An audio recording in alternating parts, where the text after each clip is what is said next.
Tema kali ini membuat aku teringat dengan kebiasaan sebelum berangkat sekolah waktu kecil dulu. Dulu itu ya, sekitar tahun 2000-an. Anak sekolah di kampungku sama sekali tidak punya handphone berkamera 1, 2, 3 di genggamannya. Jangankan HP berkamera, HP berlayar kuning saja tidak punya. Bahkan Google saja mereka tidak kenal. Apalagi ribuan permainan yang tersusun rapi di Play Store. Sekarang itu ya, anak batita saja sudah tahu gimana caranya mainin YouTube. Udah tahu gimana caranya nyanyi lagu-lagu percintaan. Dan sudah tahu membuka aplikasi permainan kesukaan di Android. Mengenang masa lalu itu, aku merasa sangat beruntung karena pernah menikmati masa-masa di mana enggrang pernah jadi transportasi ke sekolah. Aku sangat-sangat merasa beruntung karena pernah menikmati permainan-permainan yang seakan ada musimnya. Main kelereng, main lumpur, main prosotan, main mobil-mobilan, main congkak, dan permainan-permainan tradisional lainnya. Itu tadi sekilas tentang pengalamanku sewaktu kecil. Aku Joni, mengudara lagi via suara, menemani teman-teman dimanapun berada.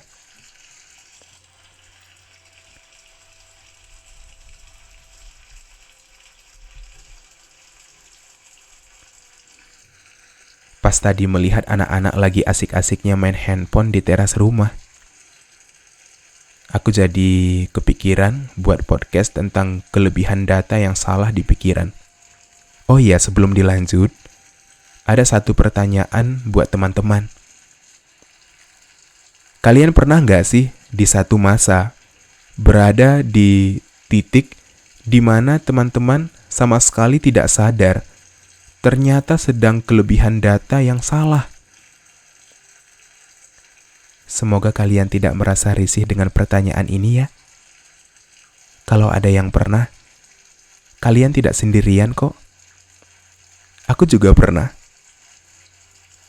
Kali ini aku akan ceritakan tentang aku yang pernah dikuasai oleh data-data yang salah itu.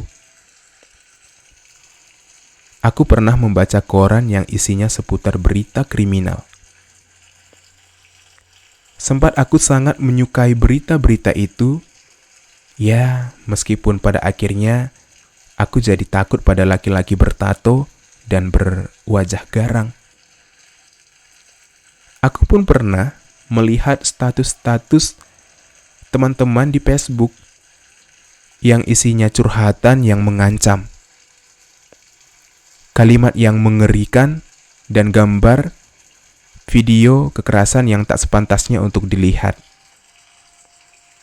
Sempat dalam hati aku muak banget dengan orang yang membuat status itu.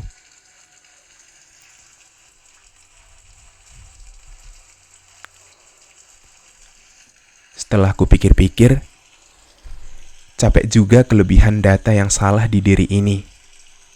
Bawaannya stres, tidak tenang, dan kehilangan kebahagiaan. Ternyata selama ini aku salah memakan data. Ternyata data-data yang ada di gambar, tulisan, video, suara sangat-sangat mampu mempengaruhi diriku. Aku sempat di titik itu. Aku sempat menikmati data yang salah yang begitu deras berdatangan ke diriku.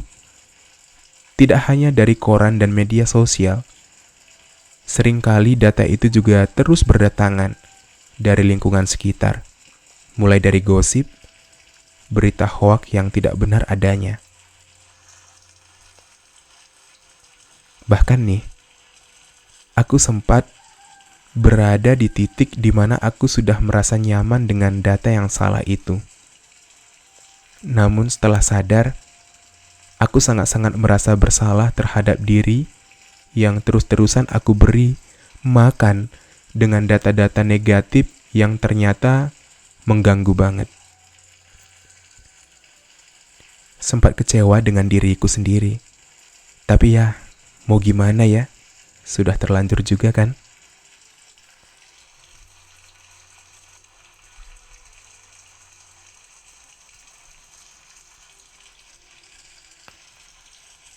Nah, sekarang berita bahagianya adalah aku ngerasa bangga sekali setelah aku sadar. Setelah aku sadar kalau aku kelebihan data yang salah. Aku ngerasa ada petunjuk yang menyadarkanku agar kekeliruan yang sebelumnya tidak terjadi lagi.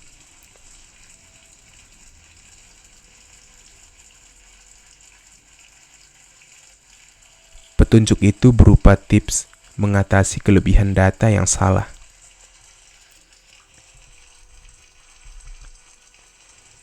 Tipsnya adalah, anggaplah data yang salah tersebut sebagai bekal diri untuk melanjutkan kehidupan ke depannya.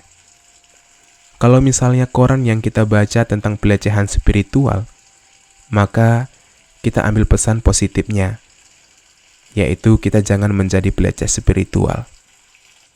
Percayalah, kita tidak akan celaka bersama data yang salah itu. Karena data-data itu sebenarnya bukan pengganggu. Malah rugi kalau kita menganggap data itu pengganggu. Karena data-data itu akan terus ada di sekitar kita. Percayalah, kita tidak akan bisa mengelak. Data itu akan terus menghampiri. Kita harus sadar, data-data yang salah itu ada juga kok manfaatnya. Teman-teman pernah merasa nggak sih? Ternyata gara-gara orang yang selalu nyebarin hoak, teman-teman jadi berhati-hati berbagi info. Itu artinya, data-data yang buruk, mau itu salah tidak baik, yakinlah, data itu juga turut hadir mempertangguh diri kita. Aku ulangi lagi ya, yakinlah, data itu juga turut hadir mempertangguh diri kita. Sekian, aku Joni. Terima kasih sudah mendengarkan aku bercerita. Sampai jumpa di podcast episode 24. Tuhan memberkati.